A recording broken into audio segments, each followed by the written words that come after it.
Good morning. आज का topic diffraction है। डिफ्रैक्शन लाइट से जुड़ा हुआ टॉपिक है और ये लाइट की यानी प्रकाश की बहुत इंपॉर्टेंट फिनोमिना है डिफ्रैक्शन, जिसको हिंदी में हम लोग विवर्तन भी कहते हैं। इंटरमीडिएट में आप लोगों ने पढ़ा होगा विवर्तन, जो इस बात को शो करता है कि लाइट का नेचर वेव की तरह होता है। The phenomena of diffraction,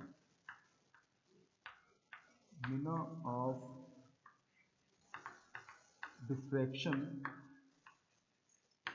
shows that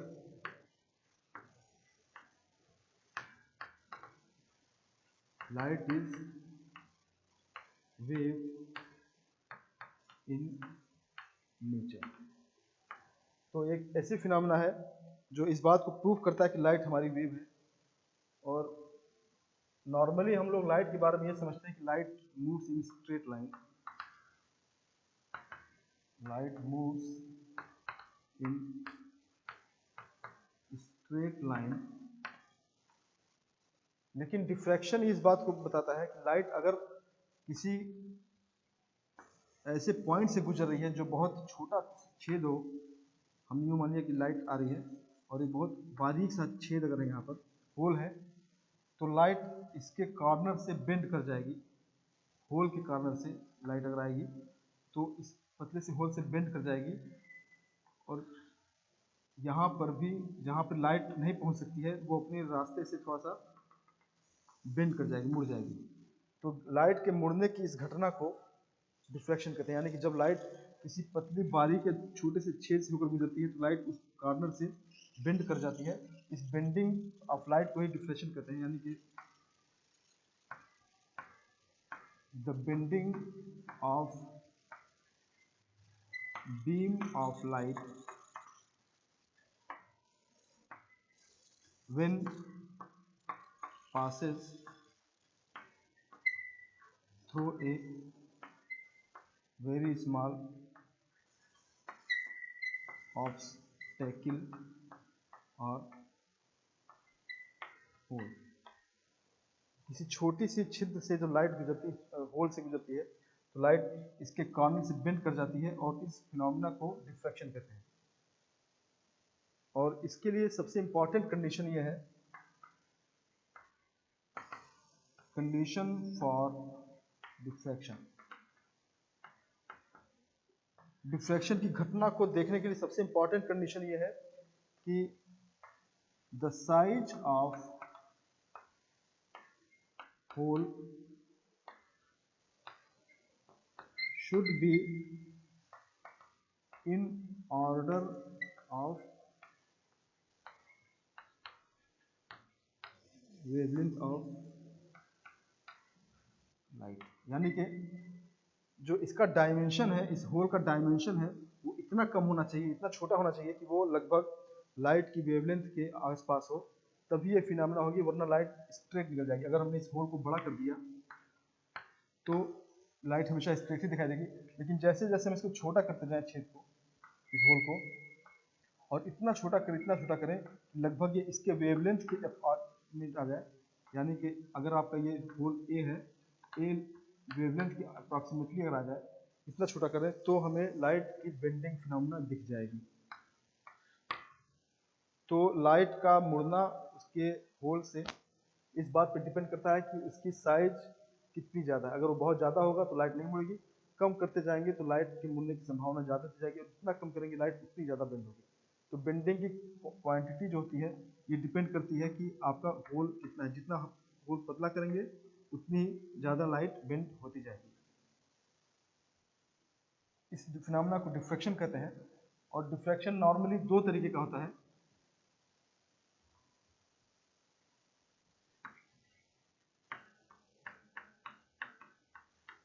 The diffraction is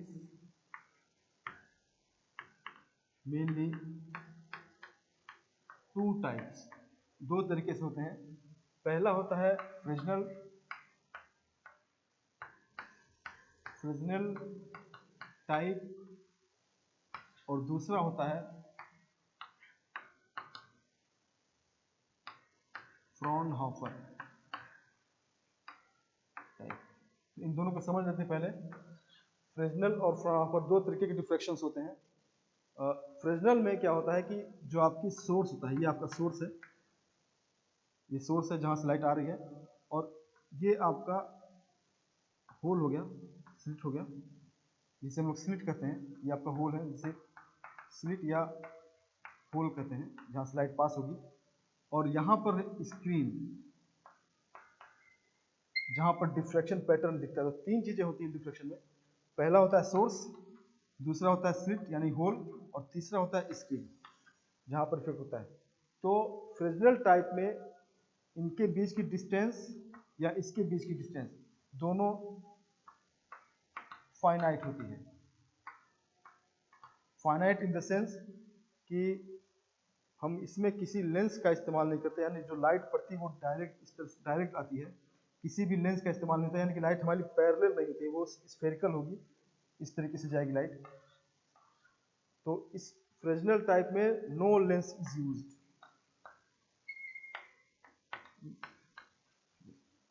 Fresnel में किसी तरह का कोई लेंस नहीं इस्तेमाल होता, यानी कि दोनों के बीच की दूरी फाइनाइट फिक्स होती है। मगर फ्राउनहोफर में जो डिस्टेंस होती है सोर्स और स्लिट के बीच में, या स्लिट और स्क्रीन के बीच में, 1 2 3, इनके बीच की जो डिस्टेंस होती है वो इनफाइनाइट होती है, इनफाइनाइट होती है। अब हम डिस्टेंस को इनफाइनाइट नहीं रख सकते। इनफाइनाइट का मतलब ये होता है कि लाइट आपकी जहां आ रही हो तो बिल्कुल पैरेलल आए, पैरेलल आए। और इस पैरेलल कंडीशन को सेटिस्फाई करने के लिए हम लोग लेंस का इस्तेमाल करते हैं, यानी कि इसके और इसके बीच में अगर हमने लेंस लगा दिया तो ये लाइट को पैरेलल कर देगा इस तरीके से, और हमको लगेगा कि इनके बीच की डिस्टेंस इनफाइनाइट हो गई। तो यहाँ से पता दिखेगा कि सोर्स जो आ रही लाइट आ रही है वो इनफाइनाइट दूरी से आ रही है। तो इनफाइनाइट के लिए हम लेंस का इस्तेमाल करते हैं। यहाँ पे हम लेंसेज आर, तो दो तरह के डिफ्रैक्शन पैटर्न बनाए जा सकते हैं। पहला फ्रेजनल और दूसरा फ्राउनहोफर। फ्रेजनल में हम लेंस का इस्तेमाल नहीं करते, यानी कि डिस्टेंस फाइनाइट रहती है, जबकि फ्राउनहोफर में हम लेंसेज का यूज करते हैं जिसमें डिस्टेंस हमारी इनफाइनाइट हो जाती है, यानी लाइट पैरेलल बीम के फॉर्म में आती है। तो ये तो पैटर्न हो गया, टाइप हो गया डिफ्रैक्शन का।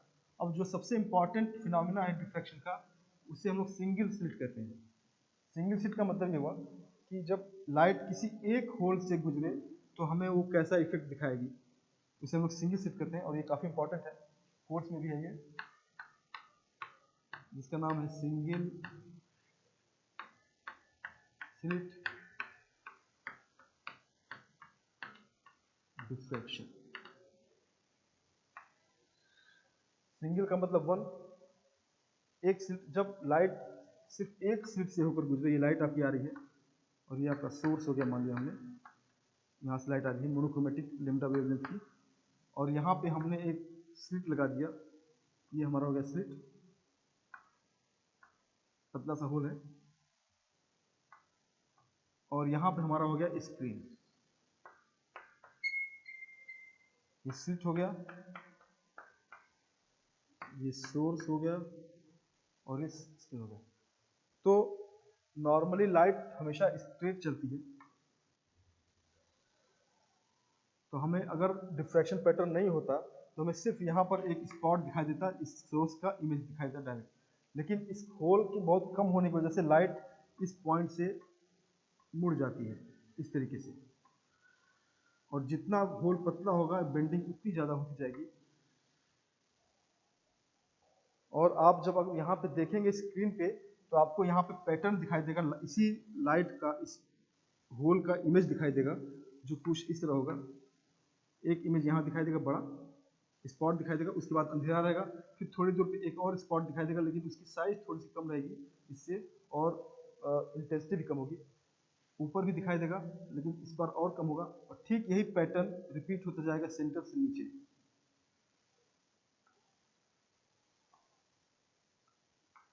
इस तरीके से। तो इसको अगर हम ग्राफ के फॉर्म में देखें तो आपको ग्राफ दिखाई देगा कुछ इस तरीके का। लाइट थोड़ी यहाँ होगी ज़्यादा,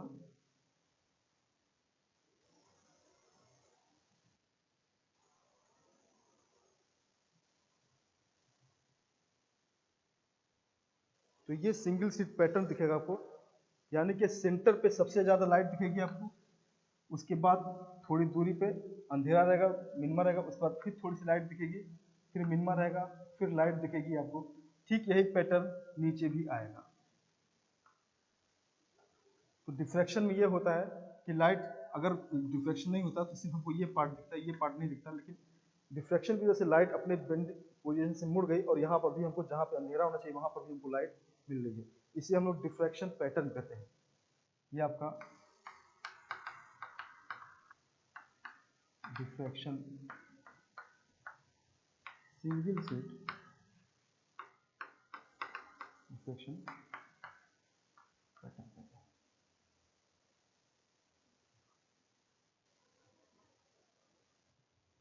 खास बात यह है कि जो सबसे ज़्यादा इंटेंसिटी होता है इसको हम लोग प्राइमरी मैक्सिमा कहते हैं, यानी कि इसकी इंटेंसिटी सबसे ज़्यादा होती है। उसके बाद की जितनी भी इंटेंसिटी होती है ये भी आपका सेकेंडरी हो गया, ये सेकेंडरी मैक्सिमा है, ये अभी आपका सेकेंडरी मैक्सिमा है। और ठीक इसी तरह से सेंटर पॉइंट से नीचे ये आपका सेकेंडरी मैक्सिमा हो गया, सेकेंडरी मैक्सिमा। और दोनों मैक्सिमा के बीच में जो ये पॉइंट होता है ड्रॉप वाला, इसे हम लोग मिनिमा कहते हैं, जहाँ पे लाइट नहीं होती, मिनिमा, यानी कि नो लाइट। ये भी आपका मिनिमा हो गया, ये आपका मिनिमा हो गया। तो ये पैटर्न है सिंगल स्लिट डिफ्रैक्शन का, जिसमें एक मेन लाइट का इमेज होता है जिसे हम प्राइमरी मैक्सिमा कहते हैं, उसके बाद फिर मिनिमा आता है, फिर सेकेंडरी मैक्सिमा आता है, फिर मिनिमा आएगा और फिर सेकेंडरी मैक्सिमा। और हर बार जैसे आप सेंटर से अप या डाउन जाएंगे तो आपको मैक्सिमा की इंटेंसिटी घटती नजर आएगी। तो ये सिंगल स्लिट पैटर्न होता है और इसमें सबसे इंपॉर्टेंट होता है ये पता लगाना कि इनकी इंटेंसिटी जो बढ़ रही है उसका रेशियो क्या हो। जैसे मान लीजिए हमने इसका रेशियो ले लिया I0, इसका हो गया I1, इसका I2। तो I0, I1, I2 इनकी प्राइमरी और सेकेंडरी मैक्सिमा की इंटेंसिटी में क्या रिलेशन होगा वो पता करना पहली चीज़।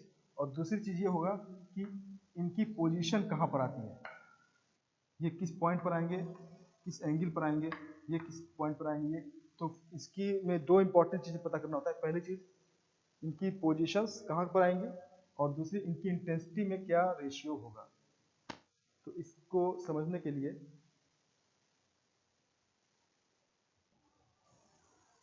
इसको और इलोबरेट करने के लिए, समझने के लिए हम इसकी मैथमेटिकल एनालिसिस करेंगे, यानी कि मैथमेटिक्स तरीके से देखेंगे और इसको एनालाइज करेंगे कि पहली चीज मैक्सिमा की पोजीशंस कहाँ पर है, किस पॉइंट पर आ रही हैं, और दूसरी इनकी इंटेंसिटी में क्या रेशियो आता है और ये फिनोमेना कैसे बनती है। तो इसको समझने के लिए हम इसको थोड़ा एक्सप्लोर करेंगे और ज़्यादा।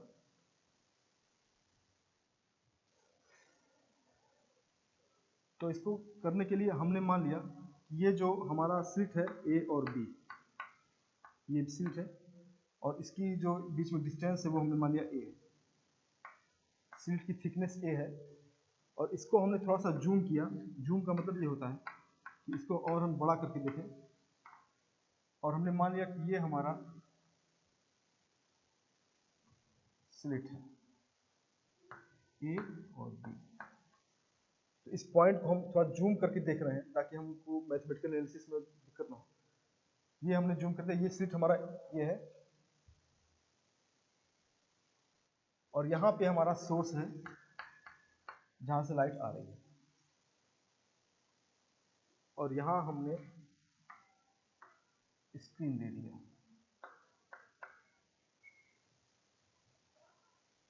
और ये वो होल है जो स्लिट है जिसे हम बड़ा कर दिया है, एक्सपेंड कर दिया है। और हमने इसको लाइट को पहले यानी फ्रॉनहोफर पैटर्न बनाने के लिए हमने यहाँ पे एक लेंस लगा दिया। लेंस लगाने का फायदा ये होगा कि जो लाइट आएगी वो पैरेलल जाएगी। ये इसका सेंटर पार्ट हो गया सी। तो लाइट जाएगी वो पैरेलल होकर जाएगी और ये पता लगेगा कि ये सोर्स स्लिट से इनफाइनाइट दूरी पर है।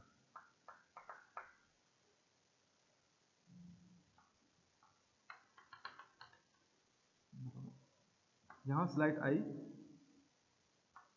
और ये इसने लाइट को स्ट्रेट कर दिया। ठीक इस तरह से लाइट यहाँ से आएगी और इस लाइट ने इसको स्ट्रेट कर दिया।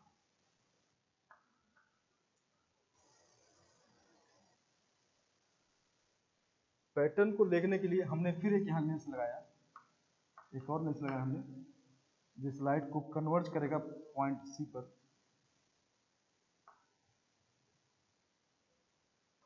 स्ट्रेट लाइन आ रही है और ये इसने लाइट को वापस सी पर कन्वर्ट कर दिया।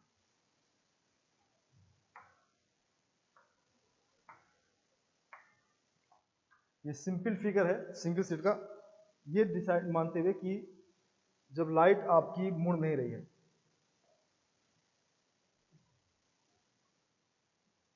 अब हमने क्या किया कि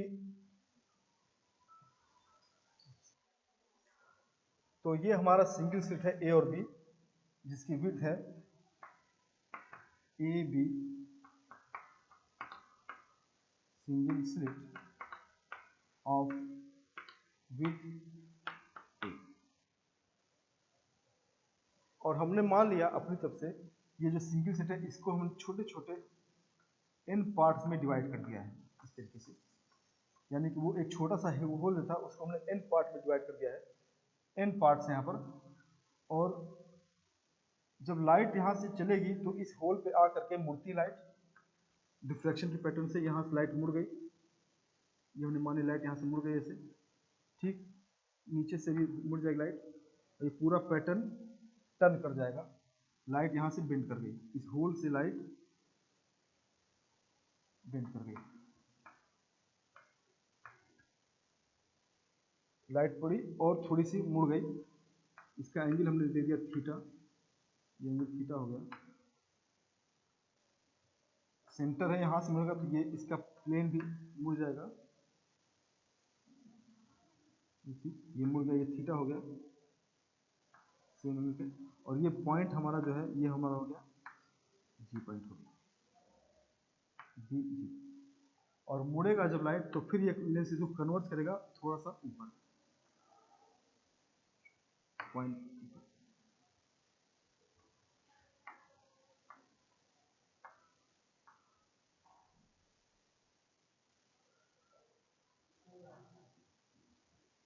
तो लाइट आ रही है, कॉर्नर पे लड़के डिफ्रैक्ट हो गई, लाइट मुड़ गई और वो कन्वर्ट हो गई ऊपर। तो हमको पता करना है पॉइंट पी पर लाइट की इंटेंसिटी कितनी होगी, सी पर और पी पर, इन दोनों पॉइंट्स पर लाइट की इंटेंसिटी कितनी होगी ये हमको पता करना है। और अगर आप फिगर को गौर से देखें तो ये पोर्शन एन पार्ट में डिवाइड है और इन दोनों के बीच में ए एक्स वाई जो लाइट ए एक्स और ए बी वाई जो लाइट आ रही है, इनके बीच में जो एक पाथ डिफरेंस होगा वो हमारा इतना होगा, ये एक्स्ट्रा है बी और जी, यानी कि ये लाइट एक्स्ट्रा पाथ चल रही है इस होल से, बी जी आपका होगा पाथ डिफरेंस। कितना होगा, ये हमारा ए है जो साइज है, ये थीटा है, तो इस ट्रायंगल में बी जी इक्वल टू हो जाएगा ए साइन थीटा। तो ये जो डिस्टेंस होगी बी जी, ये ए साइन थीटा निकल कर आई, ए साइन थीटा। तो अब ये जो पाथ डिफरेंस है ये इस पी पॉइंट पर अकॉर्डिंग फेज डिफरेंस लगाएगा, द फेज डिफरेंस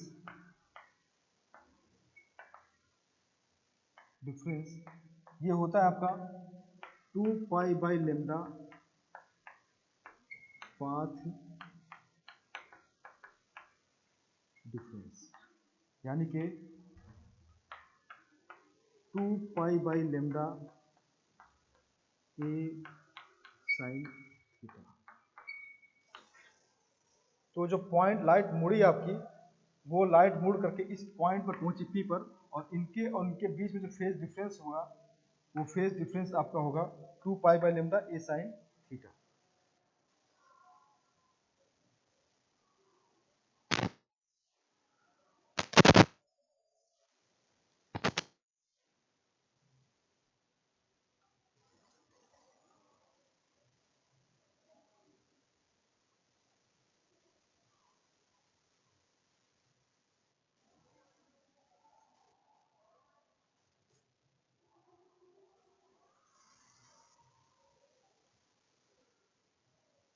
आगे चलें, इसको रीड कर रहे हैं। अब हमने इसको मान लिया है the slit is assumed by made of very small n parts, यानी कि इस पूरे स्लिट को हमने छोटे छोटे कई n पार्ट्स में मान लिया है। तो टोटल आपका जो फेज डिफरेंस है,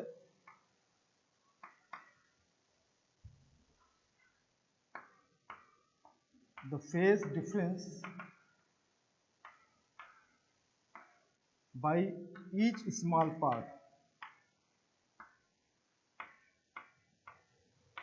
एट पॉइंट P, तो हर एक छोटा सा जो पार्ट है, जितने भी पार्ट्स हैं, ये सब के बीच में जो फेज डिफरेंस होगा वो हमने डेल्टा मान लिया, छोटा सा वो डेल्टा है। वो कितना होगा, टोटल 2 पाई बाई लेमडा है, इसका डिवाइड बाई n कर दें जितने पार्ट्स हैं, तो 1 by n into 2 pi by lambda A sine theta. तो 2 pi by lambda A sine theta ये टोटल फेज डिफरेंस है, ए और बी के जरिए होने वाला, और 1 बाई एन अगर इसमें डिवाइड कर दें इनसे, तो हर एक छोटे से पार्ट की वजह से जो फेज डिफरेंस होगा पी पर, उसकी वैल्यू निकल जाएगी 1 by n 2 pi by lambda A sine theta.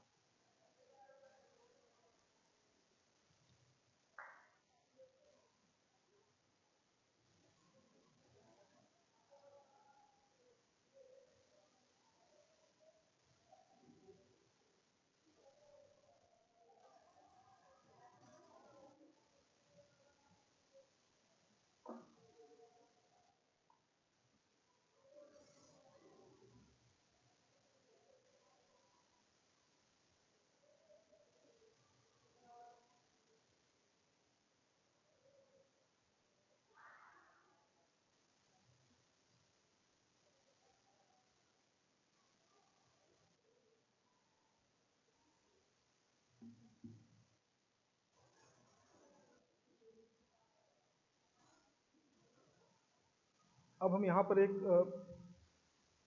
Geometrical phenomena लगाएंगे कि जो छोटे छोटे पार्ट्स हैं ए और बी के बीच में, ये ए हो गया और ये बी हो गया, और यहाँ से लाइट आ रही है हर पॉइंट से, और इसकी इंटेंसिटी ए है, एम्पलीट्यूड इसका, और सबके बीच में जो फेज डिफरेंस है वो डेल्टा है।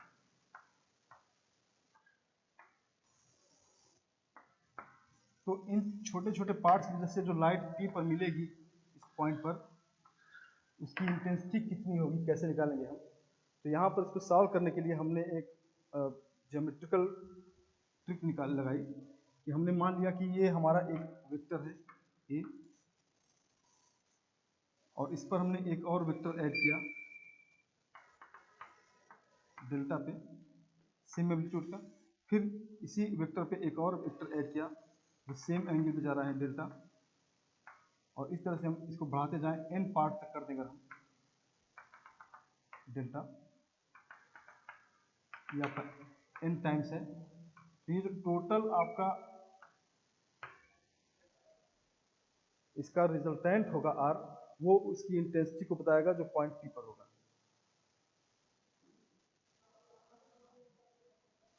तो इसको करने के लिए द रिजल्टेंट एम्पलीट्यूड, इसका वो आर इक्वल टू आएगा A sine N lambda by 2 divided by sine lambda by 2। ये फार्मूला कैलकुलेटेड है ट्रिग्नोमेट्री से, वेक्टर एडिशन से, R equal to A sine lambda by 2। अब यहाँ पर जहाँ लेमडा है, स्मॉल लेमडा है, इसकी डेल्टा है, इसकी वैल्यू यहाँ से रख देंगे तो हमको रिजल्टेंट पी पॉइंट पे मिल जाएगा। इसको करने के लिए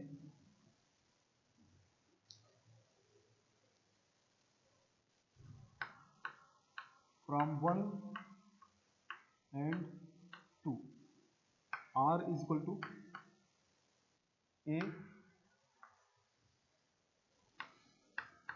साइन एन बाई 2 और डेल्टा की जगह ये वैल्यू रख दें 1 by N into 2 pi by lambda A sine theta divided by sine 1 by 2 N 2 pi by lambda A sine theta.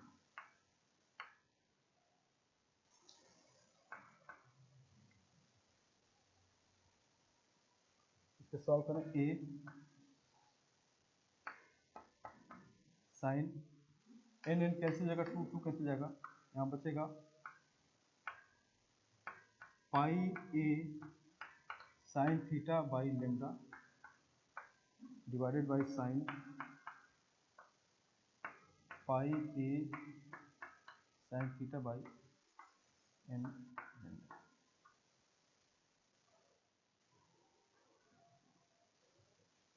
यहाँ पे एक चीज कॉमन है, pi A sine theta by lambda, इसको हमने अपनी तरफ से एक अल्फा मान लिया। देन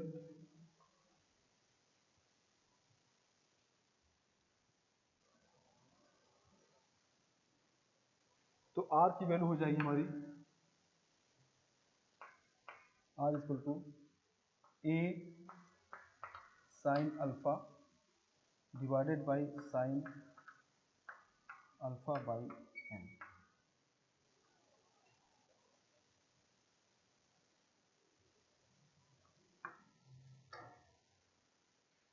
अब डिनोमिनेटर में n की वैल्यू बहुत लार्ज है, since n is very large, this sine alpha by n ये रिड्यूस हो जाएगा अल्फा बाई एन में, तो जो एम्पलीट्यूड आएगा वो R equal to A sine alpha by N, यानी R equal to A N A sine alpha by alpha. ये टोटल एम्पलीट्यूड है एन ए, इसको हम कैपिटल ए लिख दें, R equal to A sine alpha by alpha. तो ये resultant amplitude हो गया पी पॉइंट पे। This is resultant amplitude at point P।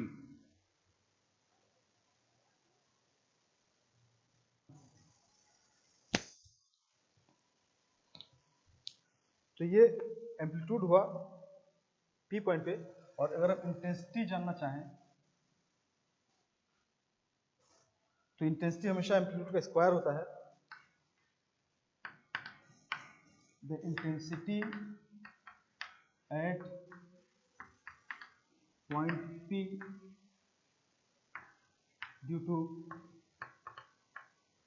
Single slit I equal to R square, यानी कि A square sine alpha by alpha whole square. तो ये intensity का रिलेशन निकला। अब हम अल्फा की वैल्यू चेंज करके हर एक पॉइंट पर सेंटर पे इसके ऊपर मैक्सिमा की इंटेंसिटी को निकाल सकते हैं। तो कल हम इस पर डिस्कस करेंगे। Thank you.